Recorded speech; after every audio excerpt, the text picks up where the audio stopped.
Hello everyone, it is William here coming at you with another chess video. The Greek Grandmaster Papaioanou continues to teach me a lot. He is doing the commentary in Halkidiki, continuing to provide wisdom each and every day. Here are the round 2 lessons I have learnt from listening to his commentary. Number 5. Najdorf move order subtlety. Bishop e7 or bishop e6 first. Who have been playing the Najdorf for many years. So bishop e7, what is good about this move, bishop e7? One good thing about the move bishop e7 is that now ideas with f4 do not work. If white plays f4, after bishop e6, f4 is quite possible, but after bishop e7, this f4 is a positional mistake actually. Yeah, let's show yes, this. Here this is playable because there is direct threat of f5. But so usually black yes, takes and we have another story. But after bishop e7, let's explain this. This f4 move is clearly inaccurate, or the f4 plan.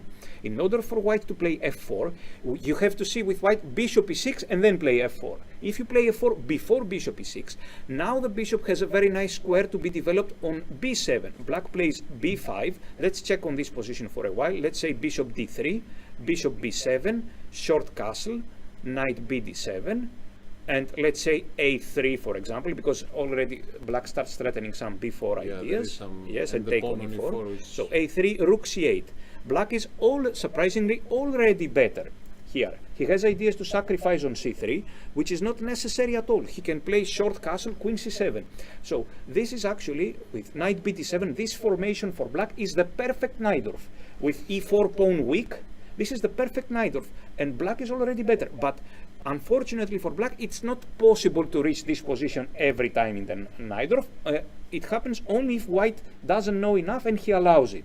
So here black is at least equal. I would say clearly he has a small advantage. Castle short, knight b6 ideas, etc. So very easy when you play f4 very fast, you weaken e4 square and the bishop comes from b7. Yeah. I just want to continue with Papa's point about the perfect Najdorf. This was the position he reached in his analysis. And let's just keep playing for a bit, just to show you how things can go wrong very quickly for white. Rook c8, queen f3, castle, rook a d1, and here we have this exchange sacrifice, rook takes c3. The point of this move is after b takes e3, we can see the pawns on the queen side are terrible, but also later on we will see the pressure on this e4 pawn. At the moment I can see white has 2 pieces defending it, but if we can get another piece perhaps attacking this e4 pawn, or maybe black can free itself with d5, then things are looking good for black. In this line that I was just playing through on chess24, play could go queen c7, coming down to attack the c3 pawn. If white wants to get on with a kingside attack, which is not a good strategy, locking up the kingside, unfortunately, this plan of going g4, g5, maybe swinging the queen over, it is too slow. Let's have a look at this line. Black can break it open. If take, bishop takes. After queen h3, we can come in and take the c3 pawn. Let's say you try and continue with your attack. Let's stop it for now, and if you try too hard, it's looking like it's not going to work, and things have backfired very quickly.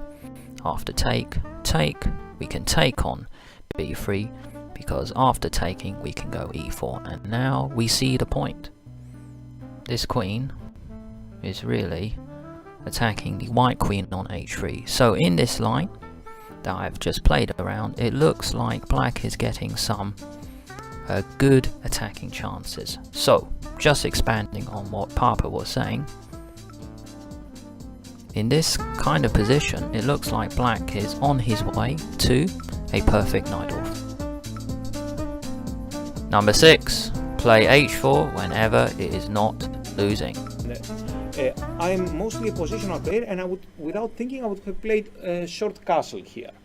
But there is also another possibility, and a modern trend how to treat such position, and this is to play h4 whenever h4 is not losing immediately, play h4. So this is another possibility, intending to play knight g5 ideas. This is this theory? I have no idea, but this is for sure the modern way of treating such positions. And actually this looks very interesting the way I see it, because after h6, for example, avoiding knight g5, white will play knight g5, h takes, threatening mating one move, and after g6, queen h3, they shake hands and go home.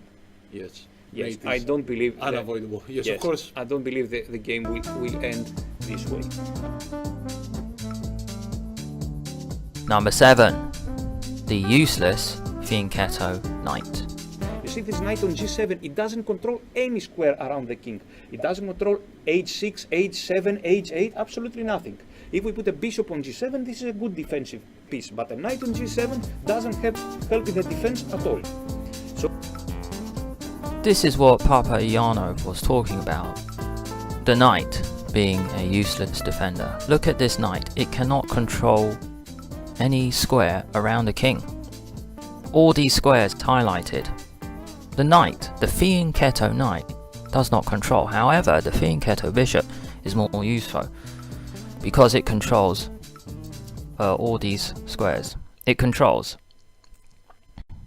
f3, it controls f1, h3, h1, but the knight here, it does not. This is the point Papa was making. Number 8. Fixing pawn structures. This is my favourite so far because Papa goes deep in his explanations, and he does it with such enthusiasm. It is fantastic to watch. The way he talks about this endgame, it is of no surprise to me that Papa is a grandmaster and a great teacher. Yes. So rook b1, let's play tactics, rook e7, and now I calculate rook b5 or something, and I'm not satisfied. Let's say I play rook b5, he goes rook to c7, yes, let's say, and now it is the moment. I have no tactics, I don't see anything. It is the moment, as we have said, when there are no direct tactics or positional threats. Now it is the moment to finally fix the structure. The best move is h4. This h4, yes, fixes all these three squares. This is clearly the best move. It fixes all these 3 pawns, because I can never imagine for black h5 being a good move. It creates a lot of holes and has no meaning. I can never imagine g5, h takes g5 being a good move for black for absolutely no reason. Somebody may think, but I will play knight e6 and then g5, and if you take, I take with the knight, but all these take many moves, so I will transform the advantage. So let's put this move back. Actually, I would like to say that as a bonus, apart from fixing the structure, white now can wants to kick play the knight g3, out yes, and go but to look, g5. let's put this move back. White is thinking, now look at how a grandmaster would think. I see knight e2 check and knight c3 threatening my rook and my pawn on a5. So should I play king f1 to prevent it? But if I play king f1, black will play g5. You cannot have all in this life. You prevent this, but I play g5, and now I fix the pawn structure. You see, you cannot play h4. This knight will stay for a long time. Now the pawn will not be weak on g6. Yes. Or okay, white after g, he can play g3. But he can play because maybe this is out of the, yes, take king g2, g5, yes, but he's misdirected. Or let's go back. Let's go king g1. Or should I play h4, knight without moving? h4, knight f1 check, king f1, knight c3, rook a5, but I don't like my rook to a5. Yes, but you cannot have everything in this life. It is important to fix the pawn structure.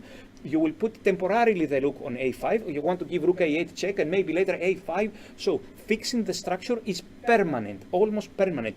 The misplaced rook is only temporary. I put it on a5, but later I see I will go to a8 with check. You play rook c8 to prevent this, I will go to a7 and then play a5 and this. So my rook will not be lost, it will get out of the way, and this h4 will stay there forever, fixing the structure. Now player to I'm talking about super top grandmasters, yes, rating close 2800 or even higher, yes? As a viewer pointed out, there is not only Vasilagravov, also you play the Najdorf. Yes, but I'm not a top player. You see, I'm an average grandmaster. So a6, bishop e3 was... Thank you so much for watching. If you like this video format, leave a comment below.